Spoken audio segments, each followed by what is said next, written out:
I want to talk a little bit about the story Josh told me. He said that you arrived in Canada with 2 suitcases and $10,000 in debt. I want to talk about how you overcame that. But before I do, let's just briefly tell the audience, what's the biggest problem that your company solves for customers or your product set specifically? It's a suite of problems. We are a commercial off-the-shelf provider of telecom systems. So what we provide to our customers is a lot of value in the core value propositions of our products. And the telco stack is standardized, and it is very complex. Us being a vendor with a lot of products in the portfolio that cover a lot of this stack, and through the work that we have done over the last couple of years to integrate between all of these systems, one major problem we are solving and a differentiator for us as a provider is that we can come in and provide a suite and eliminate the need for a customer to work with multiple providers and get them to integrate these products point to point, something that is difficult to maintain when you have multiple providers, having to integrate, you as a customer having to coordinate that type of work, and then those integrations having to be maintained. So we provide, as a company, Enghouse was created based on a telecom product that is still in our portfolio and has been around for various incarnations and evolutions and multiple modernizations, but has been with us since the late 80s. That product still exists. So we have excellent know-how of the telco stack and the telco systems in our domains. And we have this approach where we can deliver across a number of products and domains, things that are pre-integrated out of the box, that we maintain, and we then maintain those integrations as part of our roadmaps. Well, that's easy to understand, and it makes complete sense because putting together the systems, it's just easier when there's an all-in-one solution, right? That's already integrated. Yeah, I get that 100%. So you arrived in Canada, 2 suitcases and $10,000 of debt. How did you overcome that? Yeah, so overcoming. I'm not that good at self-promotion, I must say, to qualify all of this. So I think there are other examples of people that have had bigger challenges than I did. And I think to your question about leadership, learning to be humble is important always. My particular journey, yes, I did arrive in Canada as an immigrant back in year 2000, and it wasn't a particularly easy period for software engineers in Canada. You had to, throughout Canada, US, I guess the West, because of the .com crash and all of the other macro impacts that followed. So in my first year in Canada, I navigated between a number of jobs. I think I had four positions at 4 different companies that were running out of steam. So what can I say? I was good at interviewing, got better through that journey, but I had my craft. So when you are a young engineer, you're always someone that can find a niche as long as you can adapt and you have your skills sharp. So that's what got me through that period, right? My craft, and that being software engineering. It wasn't particularly easy to navigate all of that. The 10,000 I mentioned in debt, there was a requirement. I don't know if it's still, but when you arrive in Canada as a skilled immigrant, then you need to have enough financial means to sustain yourself for 6 months. It was 10,000 that was required at that time. So I had to borrow from my friends and family because I used to work for a Dutch company before, but salaries in that period were not very high. So I saved enough for the flight tickets and the processing fees and all of that. So this 10,000 I needed to have with me. And then my journey from that, so the initial period, the first 2 years were just about saving everything you have, paying your expenses, and making sure that I can sustain myself. As another anecdote into that, I used to withdraw cash from the machine, and that at that time came with a certain fee. So I would have that optimized, so I could withdraw cash pre-calculated as much as I needed for the 2 weeks period between the salaries, so I could save on the fee to be able to save a little bit of money. Everything was calculated to that level. So, it was a lot of work. I used to work pretty much every weekend in that period to make my value, so to say, stand out, and spend a lot of time keeping my skills up to the market and to the latest tech. And that's what allowed me to cross over the initial very lean couple of years. From that, I can continue, but my journey evolved into entrepreneurship. Founded a company together with 3 other co-founders. We built it up over 13 years to about 50 people. And then Enghouse acquired that company, started in Enghouse about 9 years ago. And I had 2 promotions. I did an MBA, and now here I am. Did you build a family along the way? I did, yes. That wasn't easy, but it is important. What keeps you going and keeps you motivated and focused, because you have to. Right? Having a young family and having children and all of that, having to buy a house when things are, especially when you're an entrepreneur, it's a bit precarious. You never know.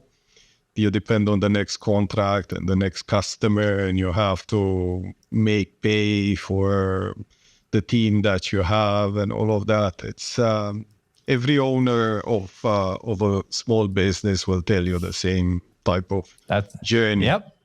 I'm living it. I've got a wife. I've got 3 kids that are between 16 months and almost 7 years old.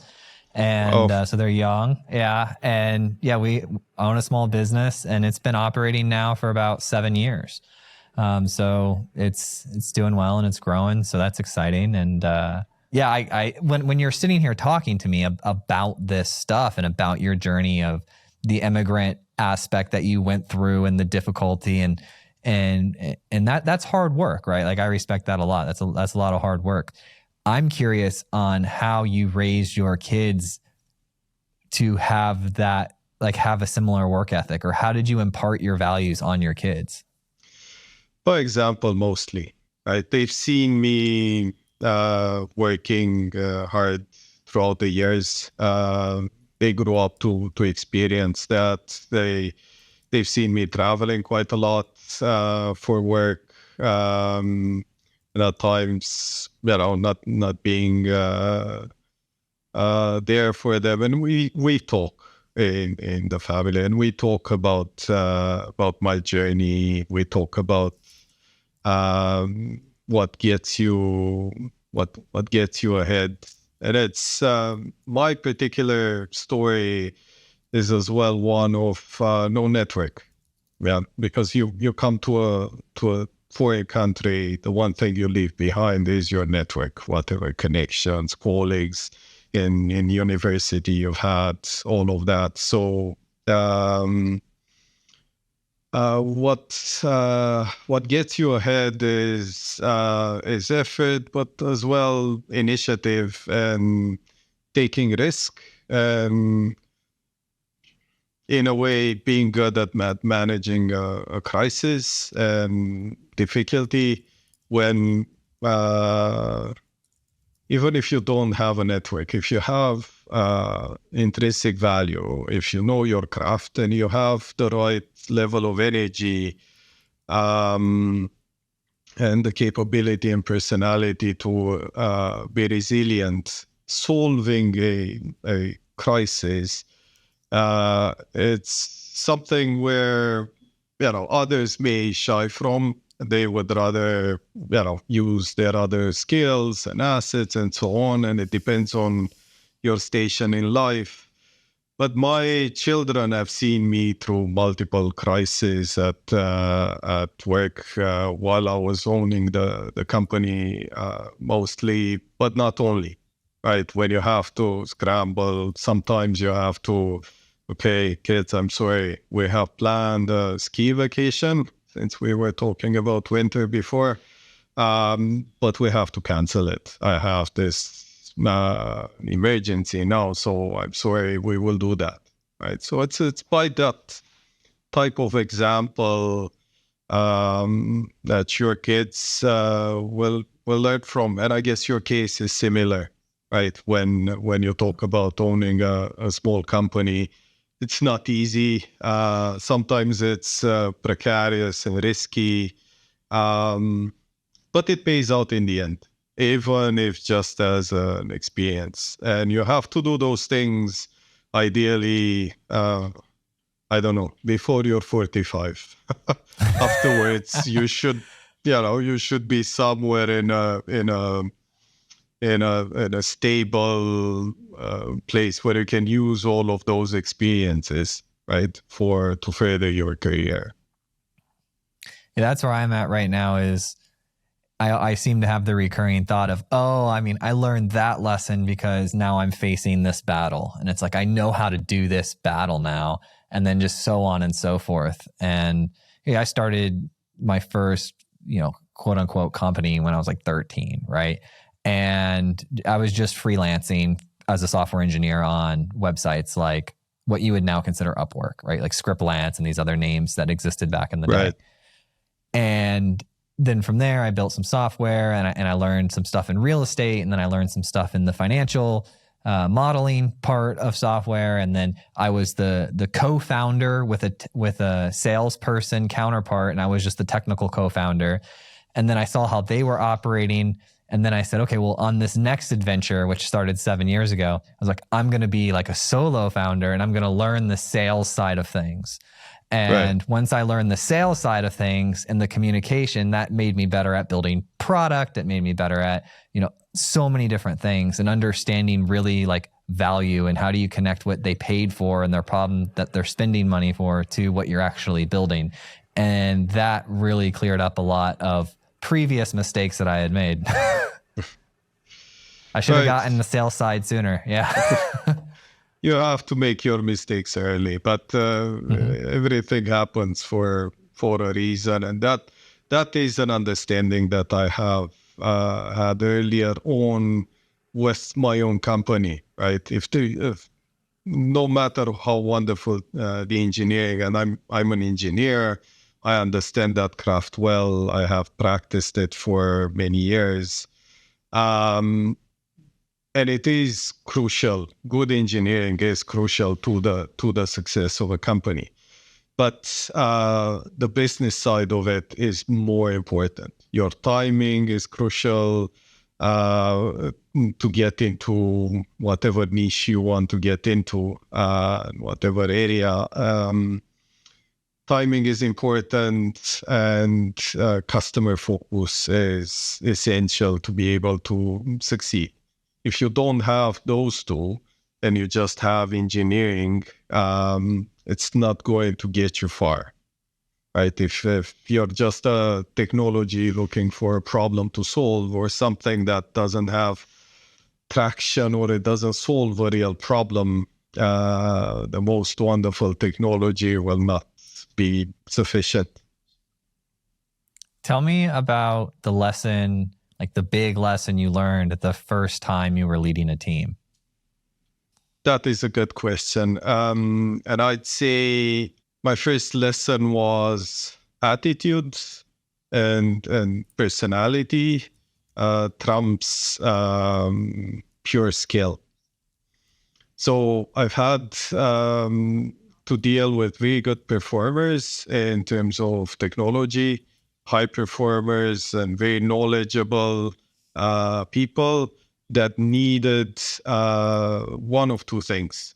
They either needed a lot of attention and one-on-ones and adjustments to their type of attitude, feedback, interwork, team interaction between these types of engineers.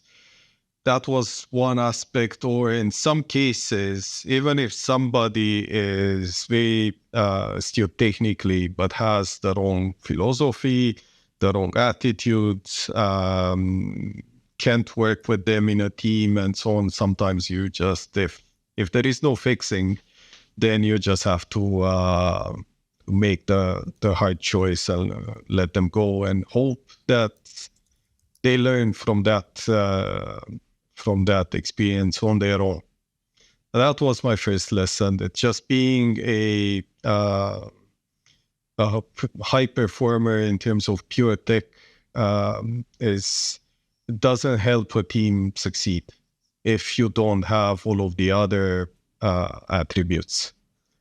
When it comes to how personable you are, how well you work with others, the fact that you can at times disagree with, let's say, management, with the business and so on, and you can make your case, but you have to understand that after a certain point, you have to commit to what the company and the team overall wants to do, even if you're right, and allow for that process to happen and come at the other end and say, like, next time, let's change this in our analysis and fix it. Not to say that it works.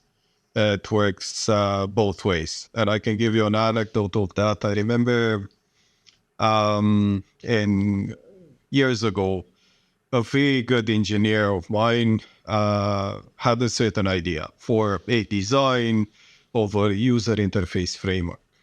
And I had a completely different idea on how that must work at the technical level. I was also the manager of that team. And we couldn't agree.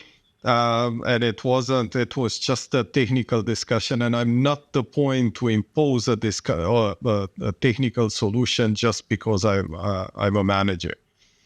So I said, listen, I think that this is a mistake, but hear me out. I'll let you do all of this and go in that direction, even if I think that it is a mistake. So I'm not going to argue with you anymore. I'll let you run out with a POC. We'll then implement it, and then we'll see where you are, and we'll review it. And that eliminated the, so to say, kind of ego between two engineers. Everybody has its own pride and trying to compete on technical designs. He proceeded to that solution, and he himself actually found something better than even I figured out, but that aligned with my intrinsic philosophy. So I wasn't necessarily wrong. And we came with a much better solution together in that particular instance. So you have to allow people to make mistakes when you know that they are valuable team members. They will learn from it, and mistakes do happen, and they are very rarely fatal, right? They will not, a mistake in engineering is not going to be the end of it all, but a bad team dynamic will be, right? If you have a dysfunctional team or somebody that's just upset because you trampled over their engineering pride, they are not going to continue to work well with you. And that spreads around to the other members of the team. So that team only became better after that exercise. Who was a leader that you looked up to quite a bit? When you saw them operating, you said, I like that they're doing that. You maybe stole some of their style. Like who influenced you? Well, a lot of people did. I would start early, and I would say one of my earliest inspirations in terms on how to formulate, and this is completely out there, as my first in grade school literature professor. Right? He taught me how to structure my thinking and communicate effectively. And that's invaluable in what I'm doing, especially what I'm doing now. My second, along the same line, I had an excellent professor in university for what we were studying back then, microprocessors. And he had the same skill. He knew how to make that subject so interesting. And I remember one of his books that we read started with, he had a painting. The painting was, don't remember the author now, one of the French painters. And it was reading in French, "This is not a pipe." And the drawing was that of a pipe. It was a drawing of a pipe. And if you find it,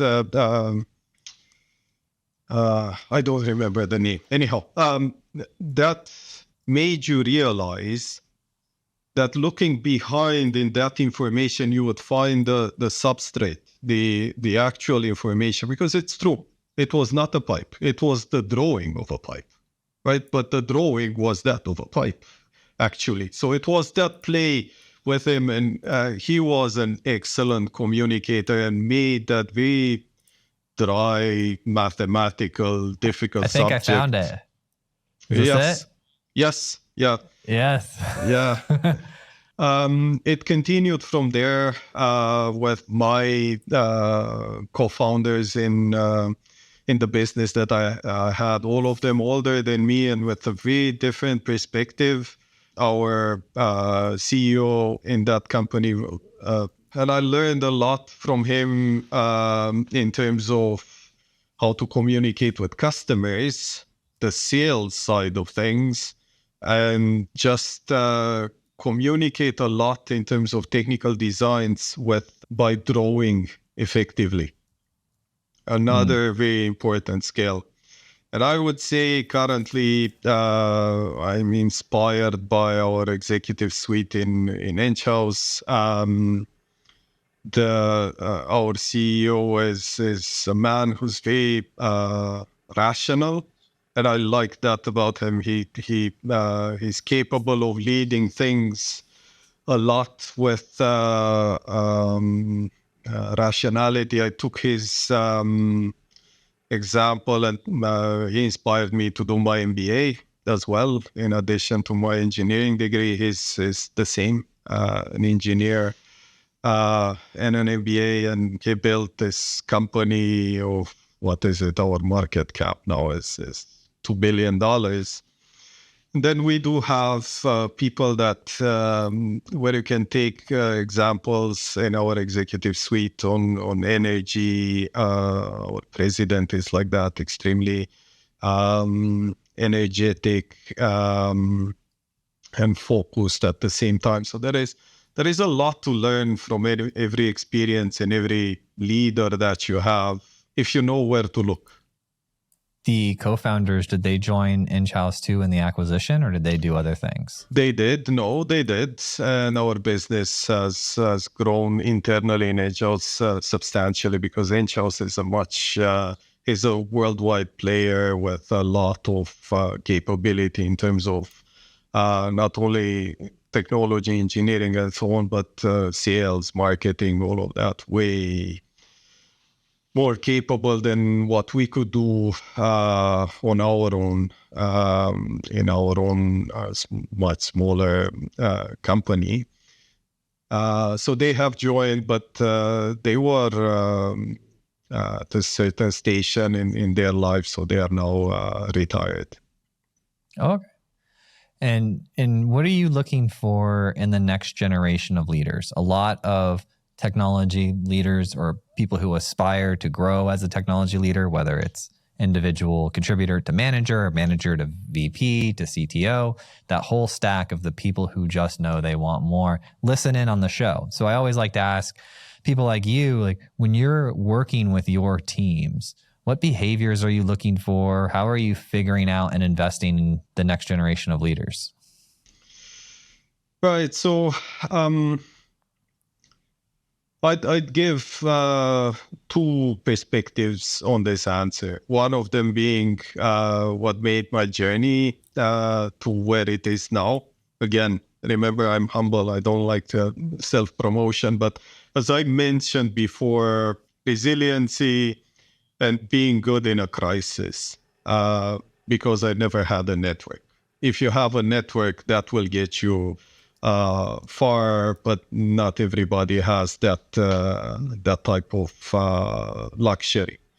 So for me, my personal journey, these two characteristics, being resilient and being not being scared of difficulty, risk, and being a good crisis manager, handler, being able to step in and do something, right? Put in some order, think of an approach, a philosophy, and go ahead with it. And you never have complete information in those instances, right? You are there with a customer, with somewhere else, they experience difficulty. You may have competitors, you may have a bunch of unknown variables, then you just have to make a bet. And it's never going to be 100% as a bet.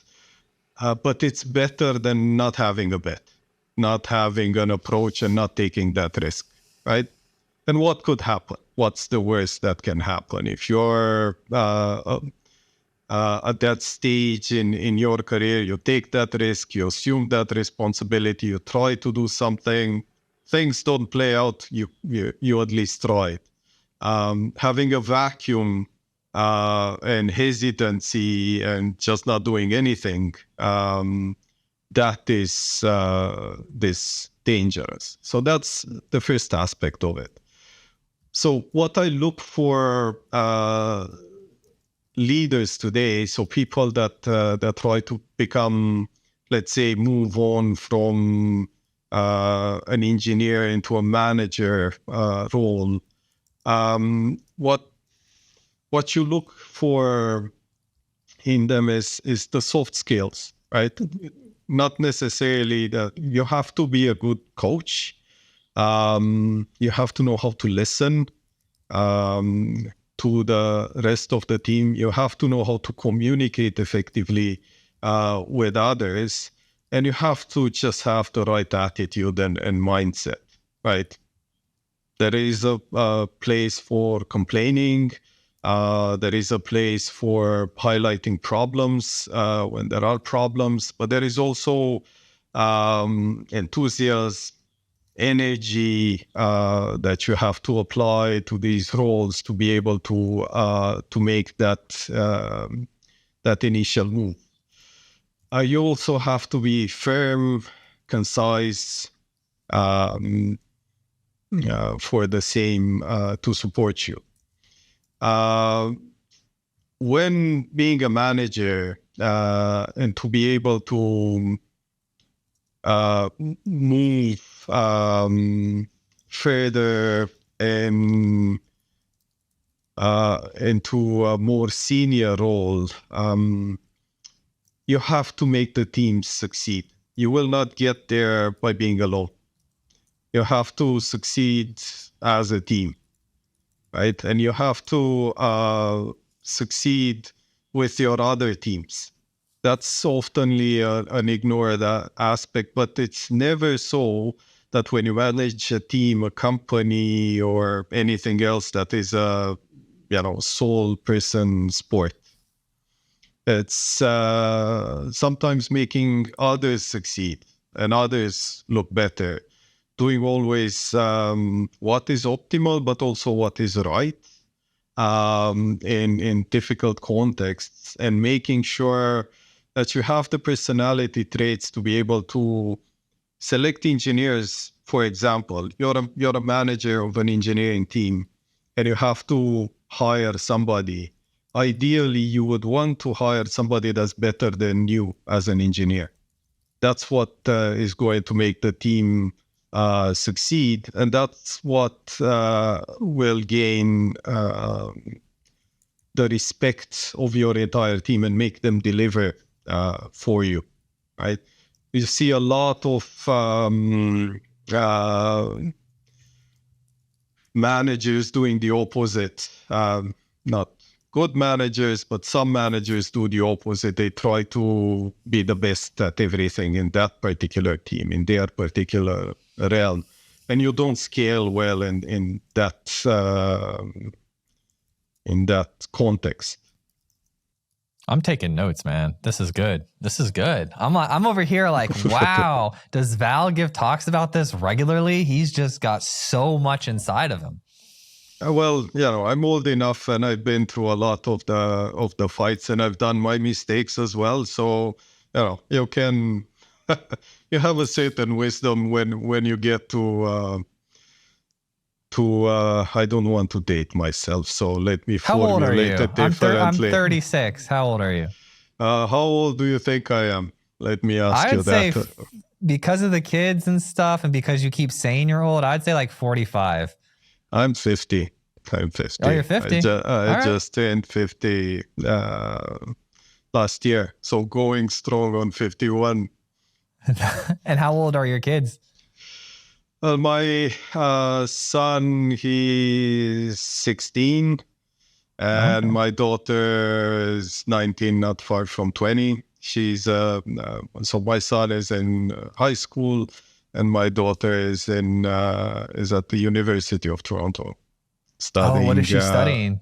Yeah, she's amazing with kids. Like her mother, doesn't take that from me. So she wants to become a professor of French. Very cool. I thought you were going to say child psychology. You never know where she's going to go from there. But her French is so good, she's sometimes mistaken for a native. So nice. I guess we did well. Yeah, it makes you proud, huh? Yeah. Very much so. What is your son into technology-wise? Technology-wise, I think he's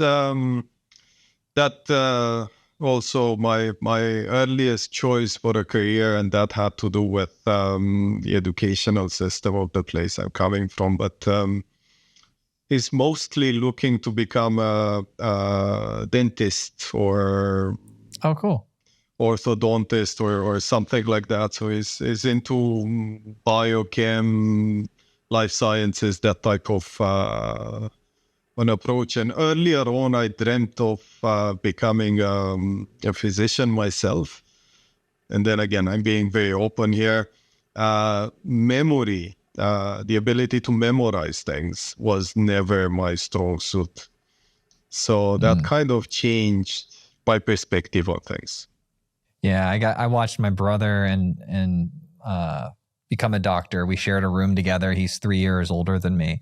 And he has the recall he has is I didn't ship with that software. yeah. Same for me. Yeah. We need a reboot and a better internal memory, I guess. Maybe external one as well. Who knows? Both. Yeah. You get a Neuralink chip in there with a nice solid state drive or DNA storage. Yeah. Well, I want to make sure that we cover everything. Is there any topic that we didn't get to or any call to action that we didn't get to today that you want to get out there to the world? I would end with this, the role of a CTO. CTO can be many things in many companies. So if you're in a smaller company, it's more hands-on, more technology-oriented, something else. If you are in a larger company, such as my role is currently at Enghouse, I would summarize the role of a CTO is somebody that's technical and has business instincts.